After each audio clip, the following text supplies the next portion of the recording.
안녕하세요. 이곳은 식재료와 음식 이야기의 놀이터입니다. 우리가 매일 먹고, 보고, 느끼는 음식 속에는 재미있는 이야기와 알면 유용한 지식들이 숨어 있습니다. 이 채널은 그런 이야기들을 찾아내고 당신의 식탁 위를 더 흥미롭고 특별하게 만들어줄 수 있는 콘텐츠를 담아냅니다. 오늘은 우리가 매일 당연하게 식탁에서 만나는 식재료들의 숨겨진 역사에 대해 이야기해보려 합니다. 토마토가 한때 악마의 열매로 불렸던 이유, 감자가 어떻게 유럽의 운명을 바꾸었는지, 그리고 후추 한 봉지가 금보다 더 값비쌌던 시대가 있었다는 놀라운 사실들을 아시나요? 우리의 평범한 음식들이 사실은 세계 역사를 움직이고 문명을 발전시키고 때로는 전쟁을 일으키기도 했던 주인공이었습니다. 이 음식들이 겪어온 놀라운 여정을 따라가다 보면 오늘 여러분의 저녁 식사는 전혀 다른 의미로 다가올 것입니다. 식재료의 기원과 역사를 통해 인류의 열정, 편견, 그리고 끊임없는 변화의 이야기를 함께 탐험해봅시다. 우리가 매일같이 먹는 음식들에는 상상도 못할 만큼 흥미로운 역사와 비밀이 숨겨져 있습니다. 어떤 음식은 처음 등장했을 때 사람들에게 외면받았고, 어떤 음식은 귀족들만이 즐길 수 있는 사치품이었습니다. 그런데 이 식재료들은 어떻게 지금처럼 우리 식탁의 필수품이 되었을까요? 하상도 교수의 이슈와 역사로 탐구하는 식재료 이야기를 보면 평범한 식재료들 속에 담긴 흥미진진한 역사와 문화를 발견할 수 있습니다. 또한 21세기 연구회가 펴낸 진짜 세계사, 음식이 만든 역사는 식재료가 인류의 역사를 어떻게 바꾸어 왔는지 생생하게 보여줍니다. 이 글에서는 우리가 평소에 아무렇지도 않게 먹는 식재료들의 놀라운 기원과 흥미로운 일화를 전해드리겠습니다. 그냥 먹고 마시는 음식이 아니라 이 안에 담긴 역사와 사람들의 삶을 함께 들여다보면 더욱 특별한 의미로 다가올 것입니다. 자, 그럼 이야기 속으로 들어가 볼까요? 지금은 파스타 소스, 케첩, 샐러드 등 어디에서나 쉽게 볼 수 있는 토마토. 하지만 한때 유럽에서는 토마토가 독이 있는 열매라고 믿어졌다는 사실 알고 계셨나요? 16세기 유럽, 토마토가 신대륙에서 처음 전해졌을 때만 해도 사람들은 이 붉은 열매를 매우 의심스럽게 바라봤습니다. 특히 귀족들 사이에서 토마토를 먹으면 사망한다는 소문이 돌았죠. 사실 그 오해에는 다 이유가 있었습니다. 당시 유럽 귀족들은 주로 납이 함유된 주석 접시를 사용했는데 토마토의 강한 산성이 접시의 납 성분을 녹여냈던 것입니다. 그 결과 토마토를 먹고 중독 증상을 보이거나 심지어 사망하는 경우가 생겼고, 사람들은 이를 두고 토마토는 독이 있다고 믿게 되었습니다. 그러나 신대륙에서는 토마토가 이미 중요한 식재료로 활용되고 있었습니다. 멕시코와 남미의 원주민들은 토마토를 음식에 활용해왔으며 스페인과 이탈리아의 일부 농민들도 직접 재배하며 즐겼습니다. 토마토는 18세기 중반부터 유럽 각지의 요리법에 서서히 도입되기 시작했습니다. 특히 이탈리아에서는 파스타와 만나면서 요리 문화에 혁명을 일으켰죠. 토마토 소스와 파스타의 조합은 이탈리아 요리의 상징이 되었고, 이는 후에 전 세계 음식 문화에 큰 영향을 미쳤습니다. 토마토가 겪은 운명의 변화는 식재료의 문화적 수용과 거부, 그리고 재평가가 어떻게 일어나는지를 보여주는 대표적인 사례입니다. 처음에는 독이 있다고 여겨졌던 토마토가 오늘날에는 세계에서 가장 널리 소비되는 채소 중 하나가 된 것입니다. 이탈리아의 토마토 소스, 스페인의 가스파초, 멕시코의 살사 소스 등 토마토 없이는 상상할 수 없는 수많은 요리들이 있습니다. 시간이 지나면서 오해가 풀리고 오늘날 토마토는 전 세계적으로 사랑받는 식재료가 되었습니다. 지금은 전 세계 어디서나 흔히 볼 수 있는 감자. 하지만 감자가 처음 유럽에 전해졌을 때 사람들은 감자를 절대 먹으려 하지 않았습니다. 이유가 뭘까요? 16세기 스페인 탐험가들에 의해 신대륙의 작물인 감자가 유럽에 전해졌을 때 유럽인들은 이 이상한 뿌리 작물을 경계했습니다. 특히 프랑스에서는 감자가 나병을 유발한다는 소문이 퍼지며 완전히 외면받았죠. 감자의 울퉁불퉁한 모습과 땅속에서 자라는 방식이 뭔가 불길하다고 여겨진 것입니다.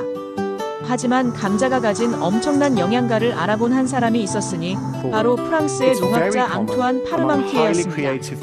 그는 감자가 기근을 해결할 수 있는 중요한 작물이라는 것을 알리고 싶었고, 이에 대한 기막힌 전략을 세웠습니다. 파르망티에는 파리 근교에 감자밭을 조성한 후 일부러 병사들을 배치해 감자를 철저히 경비하도록 했습니다. 이를 본 사람들은 이렇게 엄격히 지키는 걸 보니 분명 귀한 작물일 것이다라며 궁금해하기 시작했죠. 그리고 밤이 되자 일부 사람들이 몰래 감자를 훔쳐가 재배하기 시작했고, 그렇게 감자는 프랑스 전역으로 퍼져나가게 되었습니다. 감자는 18에서 19세기 유럽의 인구 폭발을 가능하게 한 중요한 요인이었습니다. 감자는 밀과 같은 곡물보다 단위 면적당 생산량이 훨씬 많았고, 적은 노동력으로도 충분한 식량을 제공할 수 있었습니다. 또한 다른 작물들보다 기후 변화에 덜 민감했기 때문에 유럽의 여러 지역에서 안정적인 식량 공급원이 되었습니다. 특히 아일랜드에서는 감자가 주식이 되어 인구 증가에 결정적 역할을 했습니다. 그러나 이는 양날의 검이었습니다. 1845년부터 시작된 감자 역병으로 인해 아일랜드는 대기근을 겪게 되었고, 이로 인해 수백만 명이 목숨을 잃거나 이민을 떠나게 되었습니다.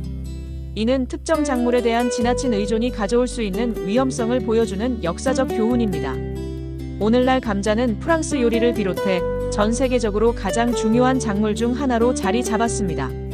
감자튀김, 메시드 포테이토, 감자 그라탕 등 수많은 요리의 주인공이 되었죠. 어쩌면 파르망티에의 기발한 마케팅 전략 덕분일지도 모릅니다. 우리가 달콤한 간식으로 즐기는 초콜릿도 과거에는 귀족들의 전유물이었습니다.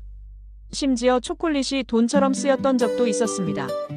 초콜릿의 원료인 카카오는 16세기 이전부터 아즈텍 문명에서 신성한 존재로 여겨졌습니다.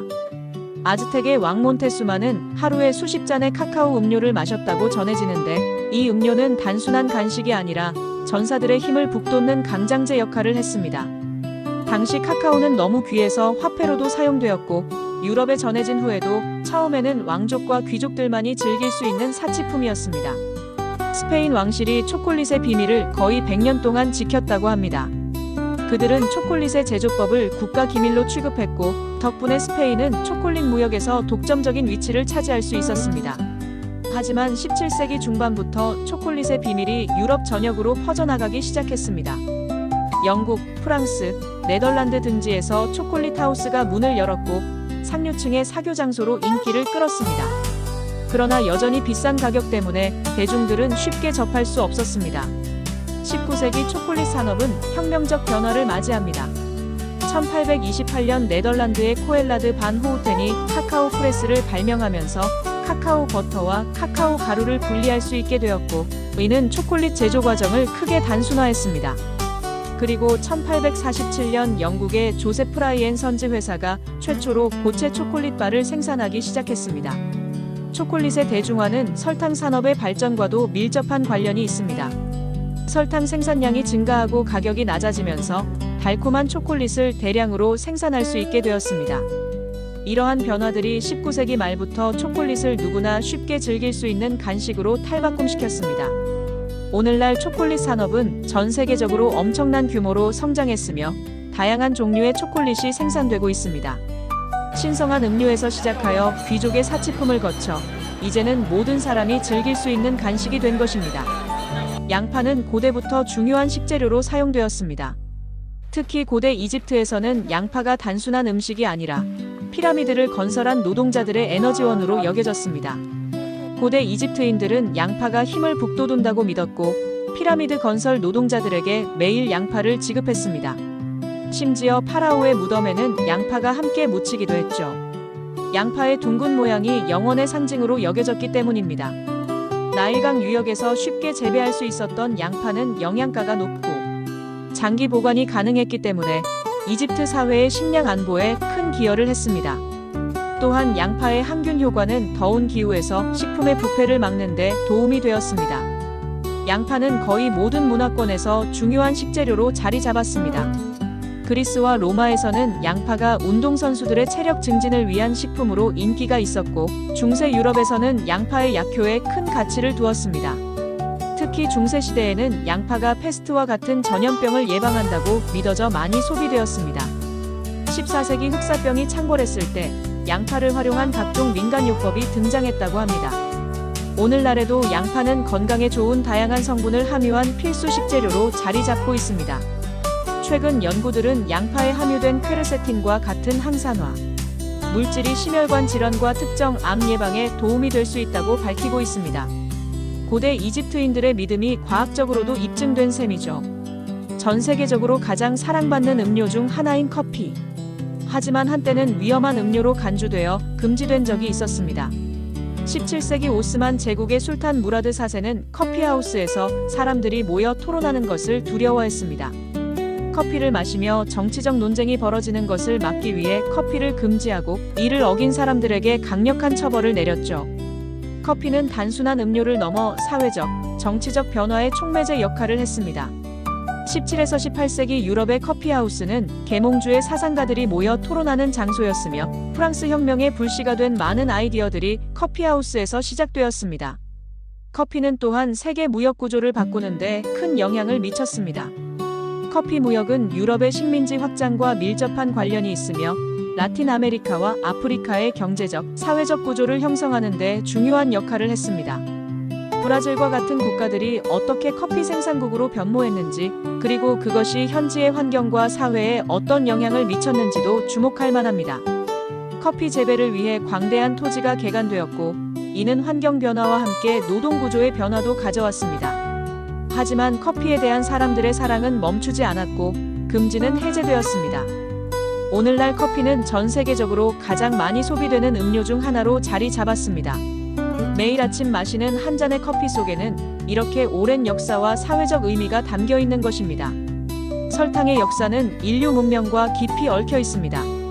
고대에는 꿀이 주요 감미료였으나 사탕수수에서 추출한 설탕은 처음에는 매우 희귀하고 비싼 사치품이었습니다. 인도에서 시작된 설탕 생산 기술은 아랍 세계를 거쳐 유럽으로 전파되었습니다. 15, 16세기 유럽의 설탕 소비량이 급증하면서 카리브해 지역에 대규모 플랜테이션이 조성되었습니다. 설탕 생산을 위한 노동력 수요가 증가하면서 대서양 노예 무역이 확대되었고, 이는 미주 대륙의 인구 구성과 사회 구조에 지대한 영향을 미쳤습니다. 설탕은 단순한 식재료가 아니라 세계 역사의 흐름을 바꾼 경제적, 사회적 동력이었습니다. 설탕 무역은 유럽의 식민지 확장을 촉진했고, 세계 각지의 노동 구조와 사회 관계를 재편했습니다. 19세기 사탕무에서 설탕을 추출하는 기술이 발전하면서 설탕 생산이 유럽에서도 가능해졌고, 이는 설탕 가격의 하락으로 이어졌습니다. 설탕의 대중화는 현대식품 산업의 발전과 함께 일어났습니다. 20세기 들어 설탕은 가공식품 산업의 핵심 재료가 되었고, 이는 현대인의 식습관과 건강에 큰 영향을 미쳤습니다. 오늘날 설탕은 너무나 흔해져서 오히려 과다 섭취로 인한 건강 문제가 주요 관심사가 되었습니다. 한때 왕과 귀족만이 즐길 수 있었던 설탕이 이제는 우리 일상에서 너무나 당연한 존재가 되었습니다. 설탕의 역사는 인류의 욕망과 경제적 이해관계가 어떻게 세계를 변화시키는지 보여주는 흥미로운 사례입니다. 쌀은 동아시아 문명의 발전에 중요한 역할을 했습니다. 쌀 농사는 정교한 관계 시스템과 협업이 필요했고, 이는 동아시아 사회의 구조와 문화를 형성하는 데 중요한 영향을 미쳤습니다. 쌀 재배의 확산은 인구 증가와 도시화를 가능하게 했고, 이는 중국, 한국, 일본 등 동아시아 문명의 발전으로 이어졌습니다. 또한 쌀 생산을 관리하고 조직하기 위한 행정체계가 발달하면서 국가의 기능과 역할도 확대되었습니다. 특히 쌀은 한국 문화에 깊이 뿌리내린 식재료입니다. 한국의 전통적인 농경사회에서 쌀은 부와 사회적 지위의 상징이었으며, 쌀과 관련된 다양한 문화적 관습과 의례가 발전했습니다. 쌀은 동아시아를 넘어 세계 각지로 퍼져나갔습니다. 아랍 상인들을 통해 쌀이 중동과 유럽으로 전파된 과정, 그리고 유럽 식민주의를 통해 아메리카 대륙으로 확산된 과정은 세계 문화 교류의 중요한 사례입니다. 오늘날 쌀은 전 세계 인구의 절반 이상이 주식으로 삼는 중요한 곡물입니다. 특히 아시아 국가들에서는 쌀의 생산과 소비가 식량 안보와 직결되는 중요한 문제입니다. 기후변화와 인구 증가 속에서 지속 가능한 쌀 생산은 현대 사회의 중요한 과제로 떠오르고 있습니다. 향신료, 특히 후추는 세계 역사에서 독특한 위치를 차지합니다. 중세 유럽에서 후추는 그 무게만큼 금값이나 다름없었으며 검은 금이라 불렸습니다. 후추와 같은 희귀한 향신료를 구하기 위한 열망이 대항해 시대를 열게 된 중요한 동기 중 하나였습니다. 향신료 무역은 전 세계적인 무역 네트워크의 발전을 촉진했습니다. 인도와 동남아시아의 향신료는 실크로드와 해상 무역로를 통해 유럽으로 전해졌고, 이 과정에서 다양한 문명 간의 문화 교류가 일어났습니다. 향신료를 향한 욕망이 콜럼버스의 항해와 바스코다 가마의 인도 항로 발견으로 이어졌습니다. 이들의 탐험은 새로운 대륙의 발견과 유럽의 식민지 확장으로 이어졌고, 이는 결과적으로 세계사의 흐름을 바꾸었습니다. 향신료는 음식의 풍미를 높이는 것을 넘어 식품 보존과 약용 목적으로도 사용되었습니다. 향신료의 항균 효과는 더운 기후에서 식품의 부패를 늦추는 데 도움이 되었고, 이는 장거리 무역을 가능하게 한 중요한 요소였습니다. 중세시대에는 향신료가 질병에 대한 치료제로 여겨지기도 했습니다. 당시 의사들은 특히 흑사병과 같은 전염병에 대항하기 위해 향신료를 처방했습니다. 향신료의 강한 향이 나쁜 공기를 정화한다고 믿었기 때문입니다. 주요 향신료 무역로를 장악하기 위한 경쟁은 여러 제국들 사이의 갈등과 전쟁을 일으키기도 했습니다. 특히 네덜란드, 포르투갈, 영국 등 유럽 국가들 사이의 식민지 쟁탈전은 향신료에 대한 통제권을 확보하기 위한 노력에서 비롯된 경우가 많았습니다. 오늘날에는 현대 운송 기술과 대량 생산 방식 덕분에 전 세계 어디서나 다양한 향신료를 쉽게 구할 수 있게 되었습니다. 그러나 여전히 일부 희귀한 향신료는 그 가치를 인정받고 있으며, 특히 사프란과 같은 향신료는 여전히 황금처럼 귀하게 여겨지고 있습니다. 우리가 매일 먹는 평범한 식재료들 속에는 인류의 역사와 문화가 오롯이 담겨 있습니다.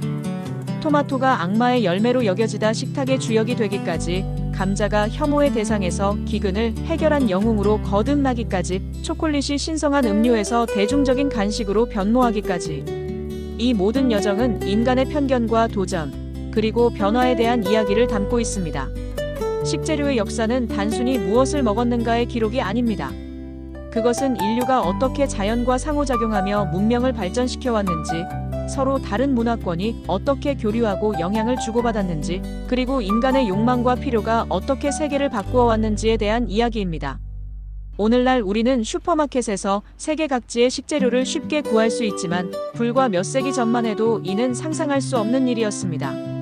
이런 변화를 가능하게 한 것은 수많은 사람들의 도전과 혁신, 그리고 문화적 교류의 결과입니다. 우리가 일상적으로 접하는 식재료들 하나하나가 사실은 인류 역사의 증인이자 문화적 교류의 결과물입니다. 토마토, 감자, 초콜릿, 양파, 커피, 설탕, 쌀, 그리고 향신료까지. 이 모든 식재료들은 단순한 먹거리를 넘어 인류의 역사와 문명을 형성해온 중요한 요소였습니다. 식재료의 여정을 통해 우리는 인간 사회가 얼마나 복잡하게 연결되어 있는지, 그리고 문화적 편견이 어떻게 극복되고 변화하는지를 볼 수 있습니다. 한때 도구로 여겨지던 것들이 주식이 되고, 귀족의 사치품이던 것들이 일상의 간식이 되는 과정은 인류가 변화와 혁신을 받아들이는 방식을 보여줍니다. 음식은 단순히 생존을 위한 수단이 아니라 우리의 정체성과 문화를 형성하는 중요한 요소입니다. 각 나라와 지역의 고유한 요리법과 식문화는 그 지역의 역사와 환경, 사회적 가치를 반영합니다. 우리가 무엇을 어떻게 먹는지는 우리가 누구인지를 말해주는 것입니다. 현대 사회에서 우리는 점점 더 다양한 식재료를 접하게 되었고, 세계 각국의 요리를 즐길 수 있게 되었습니다. 이는 세계화와 기술 발전의 결과이기도 하지만, 수천 년에 걸친 인류의 탐험과 교류, 그리고 식재료에 대한 끊임없는 호기심의 결과이기도 합니다. 식재료의 역사를 알게 되면 우리는 일상적인 식사 시간을 더욱 풍요롭게 즐길 수 있습니다. 매일 먹는 음식 속에 담긴 인류의 장대한 이야기를 생각하며 식재료가 우리에게 전해주는 역사와 문화의 메시지에 귀 기울여 보는 것은 어떨까요? 식탁 위에 평범한 재료들이 들려주는 비범한 이야기에 주목한다면 우리의 식사는 단순한 끼니가 아닌 역사와 문화를 맛보는 여정이 될 것입니다.